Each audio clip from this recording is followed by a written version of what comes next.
Hello everyone, welcome to my channel. आज हम इस वीडियो में photo electric effect topic detail में डिस्कस करेंगे, जो क्वांटम मैकेनिक्स चैप्टर का एक बहुत ही इंपॉर्टेंट टॉपिक है, एक इंपॉर्टेंट कॉन्सेप्ट है। सो इस पर्टिकुलर वीडियो में फोटो इलेक्ट्रिक इफेक्ट क्या होता है, इसका बेसिक कॉन्सेप्ट डिस्कस करेंगे। ये प्रॉपर नोट्स आपको प्रोवाइड करूंगा जो आपके बीएससी एंड एमएससी लेवल के सेमेस्टर एग्जाम्स के लिए बहुत हेल्पफुल होगा। सो स्टार्ट करते हैं इसके बेसिक कॉन्सेप्ट से कि फोटो इलेक्ट्रिक इफेक्ट क्या होता है। So when high frequency radiation strikes the surface of a metal, electrons are emitted from the metal surface. This phenomena is called the photoelectric effect, also called photoelectric impact. तो ये basic definition है photoelectric effect का।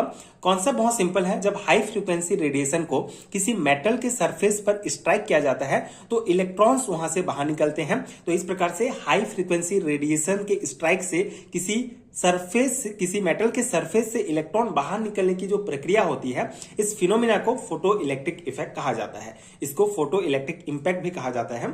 इस diagram के माध्यम से आप इस कॉन्सेप्ट को और डिटेल में समझ सकते हैं। ये हमारा कोई मेटल है, ठीक है, ये कोई मेटल का सरफेस है। जब ये हाई फ्रीक्वेंसी रेडिएशन को मेटल पर स्ट्राइक किया जाता है तो इस मेटल से जो है इलेक्ट्रॉन्स बाहर निकलते हैं। तो इस प्रकार से हाई फ्रीक्वेंसी रेडिएशन के स्ट्राइक से किसी मेटल के सरफेस से इलेक्ट्रॉन बाहर निकलने की प्रक्रिया को ही फोटो इलेक्ट्रिक इफेक्ट कहा जाता है। अब इसका बेसिक कॉन्सेप्ट क्या है, जैसे आपको पता है कोई भी मेटल जो होते हैं वो छोटे छोटे एटम्स से मिलकर बने होते हैं एंड एटम्स के बीच में जो है न्यूक्लियस होता है एंड इस प्रकार चारों तरफ जो है इलेक्ट्रॉन्स प्रेजेंट होते हैं, ठीक है। तो कोई भी मेटल जो है एटम से मिलकर बना होता है, एटम में जो है ये इलेक्ट्रॉन प्रेजेंट होते हैं। तो ये इलेक्ट्रॉन जो है बाहर निकलते हैं। तो इसी इलेक्ट्रॉन के बाहर निकलने की प्रक्रिया को ही फोटो इलेक्ट्रिक इफेक्ट कहते हैं। अब इलेक्ट्रॉन बाहर कैसे निकलते हैं, देखिए यहाँ पे एक और कॉन्सेप्ट है जो हमने पिछले वीडियोस में पढ़ा है कि जो हमारा रेडिएशन होता है, हाई फ्रीक्वेंसी रेडिएशन जो होता है, जो स्पेक्ट्रम होता है हमारा, वो जो है एनर्जी का एक फॉर्म होता है, ठीक है। उसमें जो है एनर्जी होते हैं, ऊर्जा होता है।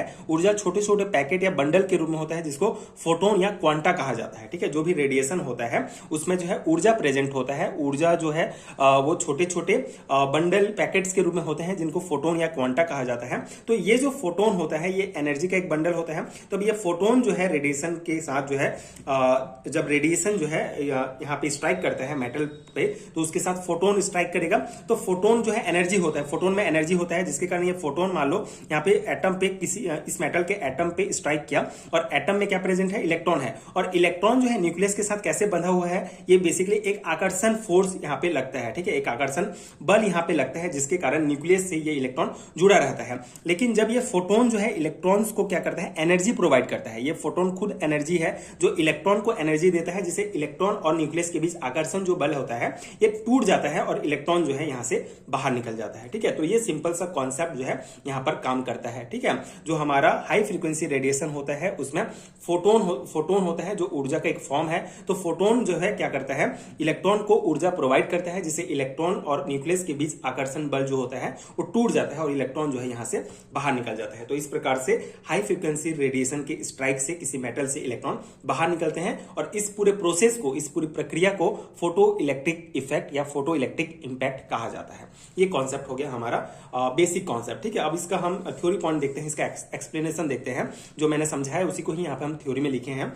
जैसे when a photon strike on electron on the surface of a metal, it's transfer its energy to the electron, ठीक है। तो when a photon strike an electron on the surface of a metal, it transfer its energy to the electrons, ठीक है।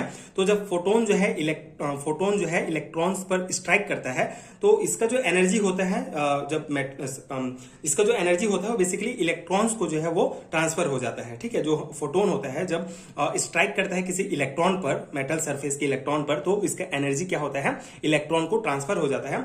Upon gaining this energy the electron overcomes the attractive force of the nucleus and escape from the atom, ठीक है। तो उससे जो attractive force होता है nucleus के बीच, इलेक्ट्रॉन्स और न्यूक्लियस के बीच, वो जो है एस्केप हो जाता है, वो मतलब टूट जाता है, जिससे फिर एनर्जी जब गेन करता है, जिससे फिर ये जो है इलेक्ट्रॉन बाहर निकल जाता है। यहाँ पे ये हमारा फोटोन होगा। So each photon can release only one electrons, ठीक है। तो ये भी इंपॉर्टेंट पॉइंट है। जो फोटोन होते हैं, एक फोटोन जो होता है एक इलेक्ट्रॉन को बाहर निकाल सकता है, ठीक है। इसी प्रकार जो रेडिएशन होता है बेसिकली उसमें बहुत सारे फोटोन्स होते हैं, तो बहुत सारे इलेक्ट्रॉन्स बाहर निकलते हैं, लेकिन एक जो फोटोन होता है वो एक ही इलेक्ट्रॉन्स को बाहर निकाल सकता है। तो ये हो गया हमारा फोटो इलेक्ट्रिक इफेक्ट का कॉन्सेप्ट। अब इसी से रिलेटेड एक कॉन्सेप्ट है थ्रेशोल्ड फ्रीक्वेंसी क्या होता है, ठीक है। तो थ्रेशोल्ड फ्रीक्वेंसी क्या है, not every frequency of radiation can emit electrons from every metal surface, ठीक है। तो सभी फ्रीक्वेंसी के रेडिएशन जो है, सभी आवृत्ति के रेडिएशन जो है इलेक्ट्रॉन्स को बाहर नहीं निकाल सकते हैं, ठीक है। जैसे ये जो हमारा रेडिएशन है ये अलग अलग फ्रीक्वेंसी, अलग अलग आवृत्ति के जो है रेडिएशन होते हैं, लेकिन सभी जो आवृत्ति के रेडिएशन है वो जो है मेटल सरफेस से इलेक्ट्रॉन्स को बाहर नहीं निकाल सकते हैं। तो यहाँ पे एक मिनिमम फिक्स फ्रीक्वेंसी होता है, इतना कम से कम फ्रीक्वेंसी होना चाहिए जिससे इलेक्ट्रॉन इस मेटल सरफेस से बाहर निकलेगा। तो उस मिनिमम फिक्स जो फ्रीक्वेंसी होता है उसी को थ्रेशोल्ड फ्रीक्वेंसी कहा जाता है। जैसे for this a minimum fix frequency of radiation is required that can emit electron from the metal surface, this minimum frequency is called threshold frequency and denoted by new not, ठीक है। तो वही concept है, simple सा concept है कि देखिए जो हमारा ये रेडिएशन है मेटल सरफेस पे टकरा रहा है, ये रेडिएशन के जो है अलग अलग फ्रीक्वेंसी, अलग अलग आवृत्ति के होते हैं। कोई ज्यादा आवृत्ति का होगा, कोई कम आवृत्ति का भी होगा। और ये जो मेटल होता है, मेटल्स होते हैं, सब मेटल्स जो है किसी मेटल्स से इलेक्ट्रॉन बाहर निकलने के लिए कम फ्रीक्वेंसी वाले रेडिएशन की आवश्यकता होती है, किसी मेटल से इलेक्ट्रॉन बाहर निकलने के लिए हाई फ्रीक्वेंसी की आवश्यकता होती है। लेकिन एक मिनिमम इतना फिक्स फ्रीक्वेंसी तो होना ही चाहिए किसी भी मेटल सरफेस से इलेक्ट्रॉन को बाहर निकालने के लिए। तो उस मिनिमम फिक्स फ्रीक्वेंसी को थ्रेशोल्ड फ्रीक्वेंसी कहा जाता है, ठीक है। आई होप आपको समझ में आ गया होगा। इसको न्यू डॉट के द्वारा जो है फ्रीक्वेंसी को न्यू से डिनोट करते हैं और थ्रेशोल्ड फ्रीक्वेंसी को न्यू नॉट के द्वारा जो है डिनोट किया जाता है, ठीक है। तो इतना आपको समझ में आ गया। अब यहाँ पे और कुछ कॉन्सेप्ट जैसे कि alkali metals even low frequency radiation can work, but for other metal like zinc, cobalt, lead etcetera high frequency radiation like ultraviolet light is required, ठीक है। जो मैंने बताया कि जो मेटल्स होते हैं, सभी प्रकार के मेटल्स जो हैं उनको अलग अलग प्रकार के फ्रीक्वेंसी की आवश्यकता होती है। जैसे एल्कली मेटल्स होते हैं वो लो फ्रीक्वेंसी वाले रेडिएशन में भी इलेक्ट्रॉन्स जो है एमिट कर लेते हैं, लेकिन जैसे जिंक, कोबाल्ट, लेड, ये सब जो मेटल्स हैं ये इनको हाई फ्रीक्वेंसी रेडिएशन की आवश्यकता होती है। जैसे अल्ट्रावायलेट लाइट ये रिक्वायर्ड होता है इलेक्ट्रॉन्स एमिट करने के लिए, ठीक है। तो ये पॉइंट है। अब यहाँ पे एक और कॉन्सेप्ट है Einstein photo electric effect equation, ठीक है। 1905 में आइंस्टीन के द्वारा एक इक्वेशन दिया गया था जिसको Einstein photo electric effect equation कहा जाता है।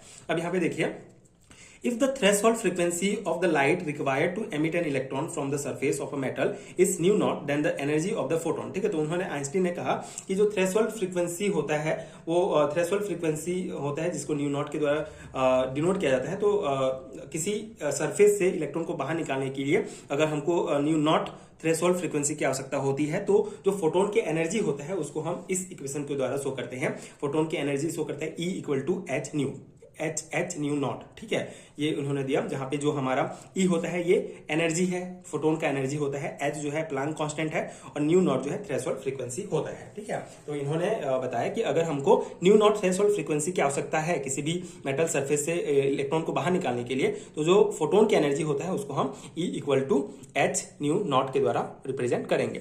अब यहाँ पे suppose the frequency of new of the radiation falling on the surface of a metal is greater than frequency new not, ठीक है, greater than the threshold frequency new not. अब यहाँ पे कॉन्सेप्ट क्या कहा गया है कि सपोज करते हैं, मानते हैं कि हमारा माना कि जो फ्रीक्वेंसी है, ठीक है, रेडिएशन का जो फ्रीक्वेंसी है ये रेडिएशन इस मेटल सरफेस पे गिर रहा है। तो ये जो रेडिएशन होता है हम जो हमारा थ्रेशोल्ड फ्रीक्वेंसी है मिनिमम जो है उससे ज्यादा है, कई गुना ज्यादा है, ठीक है। मान लो ये जो हमारा एक मतलब देखिए ये थ्रेशोल्ड फ्रीक्वेंसी क्या है, हमारा मिनिमम है, कम से कम इतना तो होना चाहिए, उससे कम भी हो सकता है, उससे ज्यादा भी हो सकता है। तो अगर ये हमारा रेडिएशन का फ्रीक्वेंसी हमारे थ्रेशोल्ड फ्रीक्वेंसी से ज्यादा है, ठीक है, मतलब ज्यादा है, तो उस केस में क्या होता है, अगर ज्यादा है तो then the radiation with frequency nu will provide energy greater than the minimum energy required to emit electron. तो उस केस में क्या होगा, जो तो ये जो रेडिएशन है वो बेसिकली ज्यादा एनर्जी प्रोवाइड करेगा इलेक्ट्रॉन को जितना कि उसको जरूरत है। मतलब इस मेटल को, मतलब मान लो कि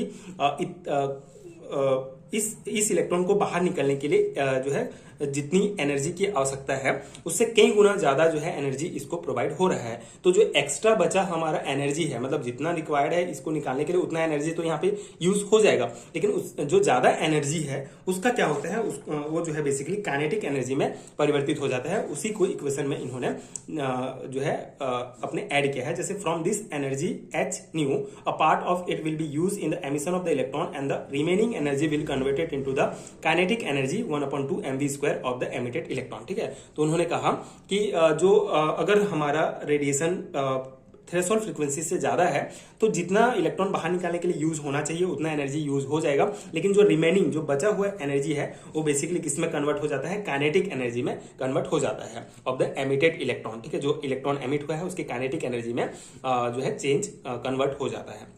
according to Einstein energy conservation principle के आधार पर उन्होंने ये जो है इक्वेशन दिया जिसमें H nu equal to H nu nought plus 1/2 mv square. ठीक है, जहां पे न्यू नॉट जो है हमारा थ्रेशोल्ड फ्रीक्वेंसी को शो करता है, एच न्यू नॉट जो है ये मिनिमम एनर्जी रिक्वायर्ड है इलेक्ट्रॉन इजेक्ट करने के लिए। अब यहाँ पे इसको हम रीअरेंज करेंगे, जब यहाँ से एच को कॉमन ले लेते हैं तो इस प्रकार से हमारा एच न्यू नॉट हो जाएगा और ये 1/2 mv स्क्वायर जो काइनेटिक एनर्जी है। ठीक है, तो इस प्रकार से रीअरेंज करेंगे तो ये हमको इक्वेशन 3 प्रोवाइड होगा, प्राप्त होगा, और इस इक्वेशन 3 को ही Einstein photo electric effect equation कहा जाता है। ठीक है, तो आइंस्टीन ने मतलब बेसिक जो है एक इक्वेशन दिया जिसमें अगर मान लो कि थ्रेशोल्ड एनर्जी से ज्यादा थ्रेशोल्ड फ्रीक्वेंसी से ज्यादा फ्रीक्वेंसी का रेडिएशन किसी मेटल पर पड़ रहा है तो जो एक्स्ट्रा एनर्जी है वो क्या, उसका क्या यूज होगा, तो बेसिकली वो उस एमिटेड इलेक्ट्रॉन को काइनेटिक एनर्जी प्रोवाइड करता है, और इस इक्वेशन के द्वारा उन्होंने इस कॉन्सेप्ट को शो किया। ठीक है, और ये इक्वेशन 3 को ही Einstein photo electric effect equation कहा जाता है।